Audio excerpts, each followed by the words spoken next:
አቶ ልደቱ የምታቀርበው ጥያቄ ካለ ይኸው ቀጣዩ ደቂቃ አንተ ነው። እሺ አመሰግናለሁ ቴዲ። አቶ ልደቱ ስላየው ደስ ብሎኛል። ከዚህ በፊት ሌላ መድረክ ላይም እንደዚሁ አግኝቼ አውቃለሁና የምታደርጉትን ነገር እከታተላለሁ። ቴዲ አርፍጄ ስለሆነ የመጣሁት የምጠይቀው ጥያቄ ምናልባት ተደጋጋሚ እንዳይሆን እየጠየቅኩ ያለው ከዚህ በፊት ተነስቶ የተመለሰ ከሆነ ታስቆሜ ትችላለህ። አንድ ሁለት ያው ሪዘርቭ ጥያቄም ስላለኝ እተካለሁ ለማለት ነው። አሁን አቶ ልደቱ ካነሱት ልጀምር። አብሮ ለመታየትም ሆነ አብሮ ለመስራት የማይወዷቸውን አካላት የሰማይና የምድር ያህል የተራራቀ የፖለቲካ ጎል ወይም አውትካም ይዘው አብሮ መዝመት ለፖለቲከኛው ምናልባት ይዋጥለት ይሆናል። ግን ለማህበረሰቡ ወይም ደግሞ ለሰፊው ሕዝብ ይሄ ቅቡልነት ይኖረዋል ብለው ማሰብ ከየት የመጣ ነው? አሁን እንግዲህ በሚዲያ ላይ ሚሊዮን ሰው ማየ አንሺም ሰው አየ። እኛ ሚዲያ ሶሻል ሚዲያ ላይ ያለን ሰዎች እናውቃለን። የሚያየን ሰው ሁሉ እየደገፈን ወይም አብሮን እየዘመተ ነው ማለት አይደለም። ይሄን ወደ መሬት ለማውረድ ሲሞከር አይ ቲንክ ለንደን ላይ ሻል ያለ ዲሲ ላይ ጠበብ ያለ ውጤት ሊታይበት ይችላል። ሚዲያውን አይነት ሊሆን ግን አይችልም። ይሄም ደግሞ አቶ ልደቱ ምናልባት ከሞራል ግራውንድ አንፃር አብረዋቸው ሊሰሩ የማይፈልጉ አካላትን ይሄንን ዋጥ አድርገው ኮንቴንድ ለሆነ አላማ አብረው ሊቆሙ ይችላሉ። ህዝብ ግን በዛ ደረጃ አይሄድም። እነኚህ ስሞች ባሉበት ይሄንን ትብብር ወይም ደግሞ ይሄንን ህብረት የማይደግፍበት አቋም ሊኖር ይችላል እና ገና ከሚዲያ ወደ ታች እዚሁ ውጭ ሀገር ላይ ራሱ ወደ ታች ለመውረድ አይቸገርም ወይ? ህዝቡ ግልጽ የሆነ አላማን ወይም ፖለቲካል አውትካም አትሊስት የሚቀራረብ ለመስራት ለምን ተቸገራችሁ? በዚህ ይዘት ተያያዥ የሆነ ጥያቄ። በዚሁ ይዘት ወደ ሽግግር ከተሄደ እንዳሉት ሌላ አዲስ የመጣ ያለ የፖለቲካል ክላስ የለም። ይህ እነኚሁ ሊደሮች ናቸው፣ እነኚሁ ሰዎች ናቸው የስልጣንም ወይም የሽግግር የሚባለውን ነገር ሊይዙ አብረው ሊሄዱ የሚያስቡት እነኚሁ ሀሳቦች ናቸው። ቢያንስ በሀሳብ ደረጃ እነኚህን ሀሳቦች ማስታረቅ አሁን ባልተቻለበት ስልጣንን የሚያክል የሚያጋጭ በተለይ የአፍሪካ ስልጣን ወንድሙን የሚያስበላ ፖለቲካ ወንበርን ከተቆጣጠሩ ወይም ስልጣንን ከያዙ በኋላ እንፈታለን ማለት ትልቁን የቤት ስራ ወደኋላ ማስቀረት እንደሆነ ህዝብ ተረድቶ ከዚህ ውስጥ ሚዲያ ላይ የምናየው መቼስ መጥቶ ለመታዘብም የሚመጣለ ለመስደብም የሚመጣለ እሱን ቁጥር ነው ብሎ መቁጠሩ እኔ ትክክለኛ እንደ ሰላማዊ ሰልፍ መቁጠሩ ከምን እንደሚመነጭ አላስብም። እንዴት ያዩታል ይሄንን የሚል ነው። ከዚሁ ጋር ተያይዞ የመጨረሻው ማነሳው ሀሳብ እኔ ወደ ሀገር ስለመግባታቸው አስታውሳለሁ። አይ ዶንት ኖ ቴዲ የምታስታውስ ይመስለኛል። እዚሁ ሶሻል ሚዲያ ቲክታክ ላይ ከጭፍን የብልጽግና የመንግስት ደጋፊዎች ጋር እስከ መጋጨት ድረስ የደረስኩበት ነገር ነው። ህጋዊ አድርጌ አላየውም። ሰው ወደ ሀገሩ ተመልሶ ክስም ካለበት ፍርድም ከሆነ የሚቀበለውን ነገር በህግ ነው መደረግ ያለበት እንጂ ከዛ መድረክ መገፋትን አልቀበለውም፣ አልደግፈውም። ይሄ የፈጠረው የአማራጭ ማጣት ነው ወይ?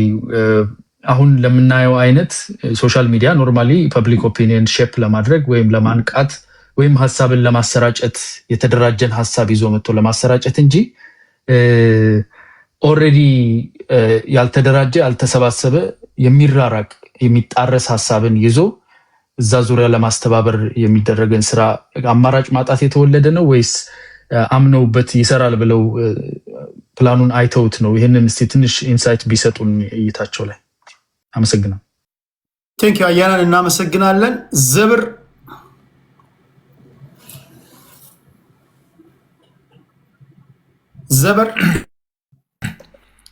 ሰላም ቴዳ፣ በጣም የምወደህና የማከብርህ ልደቱ አያሌው ሰላምታዬ ይድረስህ። አይሰማም ድምፄ? ይሰማል። አይሰማም ድምፄ? ይሰማል። ቀጥል። ይሰማል። እሺ፣ በጣም የምወደህና የማከብርህ ልደቱ አያሌው ሰላም ላንተ ይሁን። አየ ሰላም ላንተ ይሁን ልደቱ። በጣም ነው የምንወደህ፣ በጣም ነው የምናከብረህ ልደቱ። አንተኑም ብለን ወጥተን አንተና አንተን ድርጅትን ማምነን ተክደንም እናውቃለን። የዱላ ማትም ተቀብለን እናውቃለን። ከሁሉም ወጣት የመጣው ስለሆነ ተቀብለናል። አምነንበታል። አሁን ላይ የፖለቲካው ባህሪ እንደምታውቀው ነው። አቶ ልደቱ 97 ላይ የተከዳን ህዝብ እንዴት ልትክሰው ነው አምነህበት የመጣኸው? 97 ላይ የተከዳው ህዝብ ያንን ህዝብ ታሳቢ አድርገን የመጣኸው ወንድም አለም በጣም የምንወደህና የምናከብረህ አቶ ልደቱ አያሌው ልደቱ፣ እኔ አንድ ጥያቄ ብቻ ነው ያለኝ። ሌላው ጥያቄ እንዳጋጣሚ ሆኖ ቅድስት ወሰደችብኝ፣ አፉ ብያታለሁ። ልደቱ፣ የታጠቁ ኃይሎች ዓላማቸውና ኢላማቸው በግልጽ ይታወቃል።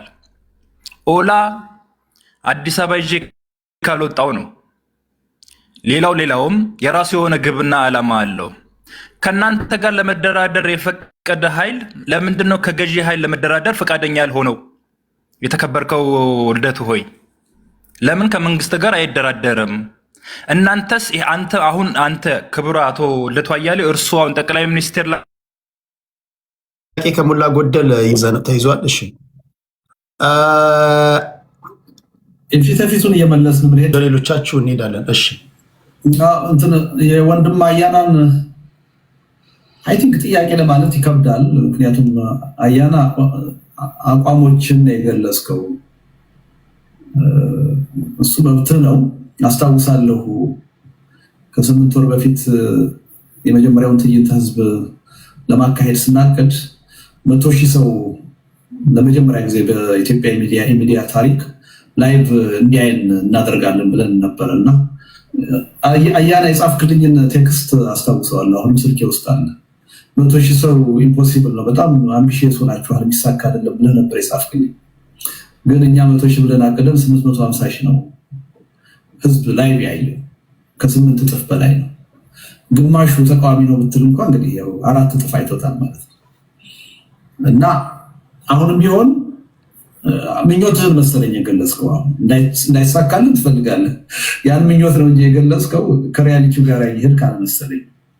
እና አንዳንዴ አይምራችንን ትንሽ ከፈት አድርገን ለማዳመጥም አዳምጠን ደግሞ የሚገባውን አስተያየት ለመስጠት ብንሞክር ጥሩ ነው። አንድ እሱ ነው። እነዚህ ስሞች ባሉበት ብለሃል። አዎ ቅድም ተናግሬያለሁ። እኔ አልካልኩም። ብዙ መጥፎ ስም ያላቸው በብዙ ችግሮች፣ ጥፋቶች የተነካኩ ሰዎች በዙሪያችን አሉ ብያለሁ። ክጃ አይደለም እኔ የተነሳሁት። ግን በኢትዮጵያ ምድር በሚሊዮኖች ደም እጁ የጨቀየና የሚጠየቅ ሰው ከዶክተር አብይ በላይ ያለ አይመስለኝም። ብዙውን ጊዜ እንዲህ አይነት ጥያቄ የሚያነሱብን ሰዎች የዶክተር አብይ ደጋፊዎች ናቸው። የሚያሳዝነው ይሄ ነው። ግን እኛ ከሳቸውም ጋር ጭምር መወያየት እንፈልጋለን፣ መነጋገር እንፈልጋለን። ያ ቁጥር 1 ወንጀለኛ ናቸውና የሚሊዮን ህዝብ ደም በእጃቸው አለና ከሳቸው ጋር አይናችን ላፈር አላለን። ምክንያቱም በሆደ ሰፊነት የሀገርን ጉዳይ በኃላፊነት ስሜት ነው የምናየው።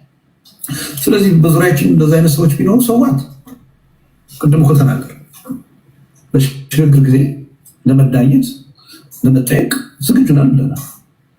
ከዛ ውጭ ምን ልናደርግ እንችላለን? እና አንደኛ ነገሩን በዛ መልኩ ብናየው ጥሩ።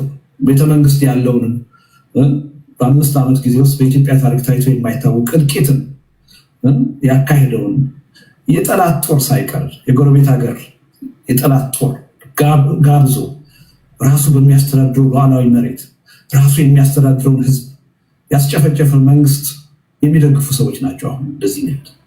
ሞራሊም ትክክል አይደለም። ስለዚህ ነገሮችን ትንሽ ሰከን ብለን በሀቅ ለማየት ብንሞክር ጥሩ ይመስለኛል።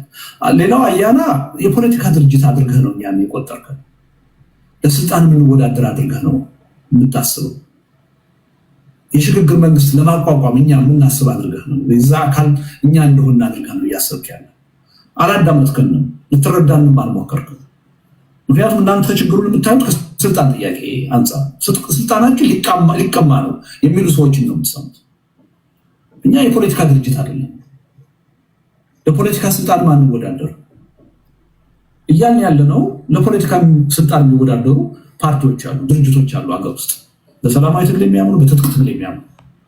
እነዚህ ኃይሎች በጋራ ጉዳያቸው መተባበር አለባቸው።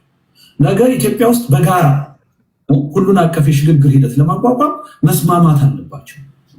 እነዚህ ኃይሎች በኮመን አጀንዳ ወደ አንድነት እንዲመጡ፣ ወደ ትብብር ፖለቲካ እንዲመጡ እገዛ እናደርጋለን፣ መድረክ እንፈጥራለን ነው እያልን ያለ።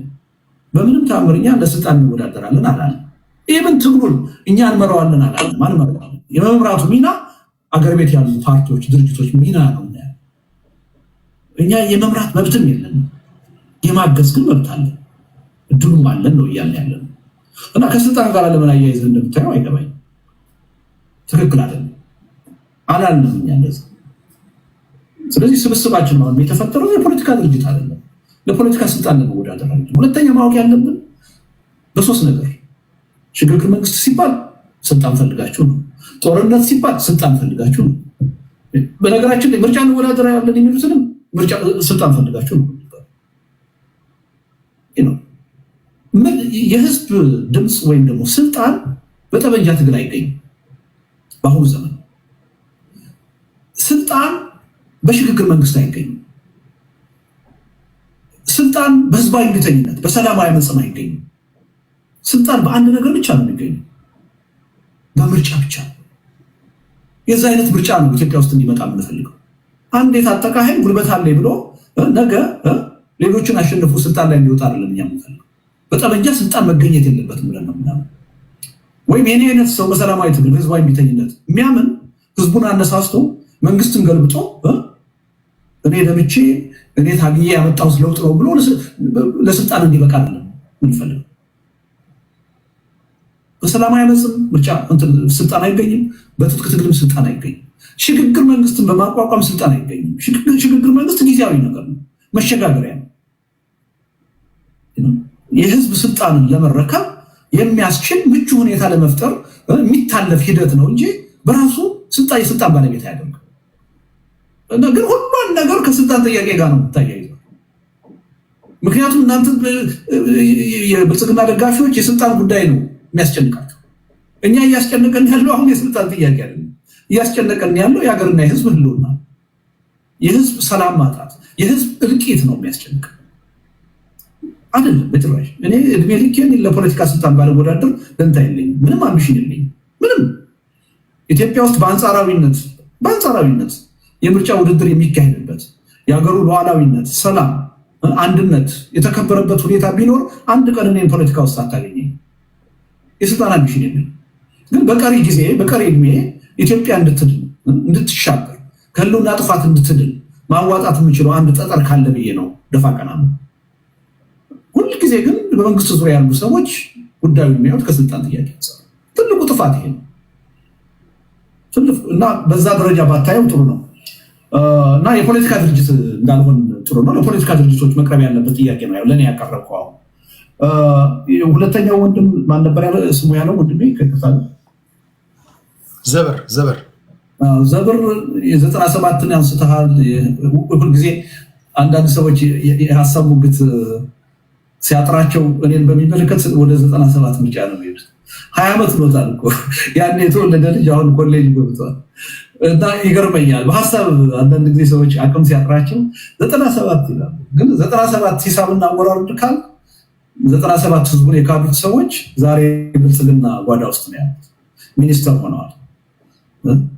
ህዝቡን መካስ ካለባቸው እነሱ ናቸው መካስ ያለባቸው። ህዝብ የሰጣቸውን ድምፅ አናከብርም ብለው፣ አንቀበልም ብለው፣ ፓርላማ አንገባም ብለው፣ አዲስ አበባን አንረከብም ብለው ኖ ህዝብ የሰጠንን ድምፅ ይዘን ፓርላማ እንግባ፣ አዲስ አበባን እንረከብ ያለውን ሰዎች ስም አጥፍተው ከህዝብ እንድንነጠል አድርገው መጨረሻ ላይ ሄደው ጥያቄያቸው የስልጣን ነው፣ የህዝብ ጥቅም አልነበረም። የብልጽግና ተሿሚ ነው የሆኑት። ስለዚህ ከነሱ ጥፋት ካጠፉት ሰዎች መካስ የምትፈልገው ነገር ካለ እንደ ዶክተር ብርሃኑን ሄዶ መጠየቅ ነው፣ እኛን አይደለም። እኛ ትናንትም አቋማችን ያው ነው፣ ዛሬም አቋማችን ያው ነው። በቅንጅት ወቅት የኛ ሀሳብ ተሰምቶ ቢሆን ኖሮ ዛሬ ኢትዮጵያ ያለችበት አዙሪት ውስጥ አትገኝም ነበር። በምንም ታምር የተለየች ኢትዮጵያ ነበር የምትሆነው። ያን ሰላማዊ ሂደት ያገኘነውን የህዝብ ድምፅ የተበላሸው በአገዛዙ ፖለቲካ ውስጥ ሆኜ ብዙ ጥፋት አጥፍቻለሁ። ደግሞ የሚሰራ ሰው ያጠፋል። ከጥፋት ልንለይ አንችልም። ነገም እስከሰራው ድረስ አጠፋለሁ። በእርግጠኝነት የምናገረው ግን በ97 ምርጫ አላጠፋም። መሸለም ካለባቸው ሰዎች ውስጥ አንዱ ነኝ። ምክንያቱም ትክክለኛውን አቋም ነበር ያን ያራምድ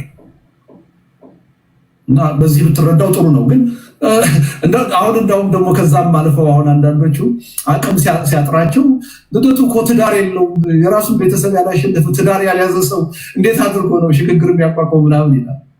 ይሄ የሀሳብ እጥረትን ነው የሚያሳይ ፖለቲካ አይደለም።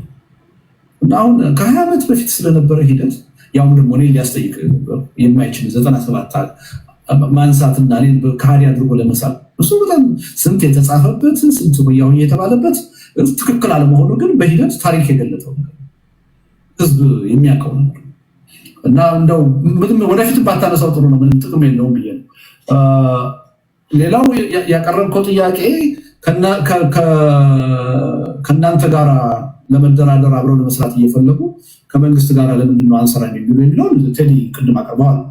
ስለ ፋኖ መሰለኝ የሚያወራው መልሱን ሰጥቻለሁ። አንደኛ የፋኖ ተወካይ አይደለሁም ስለሆነ እሱ ስለሆነ ግን ያነሳት ተመሳሳይ ነው። ስለሆነ የሆነ ግን ተወካይ አይደለሁም እኔ መልስ ልሰጣቸው። ነገር ግን የኛ ምርጫ እንኳንስ ከተቃዋሚ ጋር ብለናል ከብልጽግናም ጋር በሀገራችን ጉዳይ በሚያግባባን ጉዳይ ሁለት ጊዜ ተደራድሯል እነሱ። አዎ እንደሱ ነው። በዚህ መልኩ ብናየው ይሻላል። መቀጠል እንችላለን። ኦኬ፣ ከልብ አመሰግናለሁ። እሺ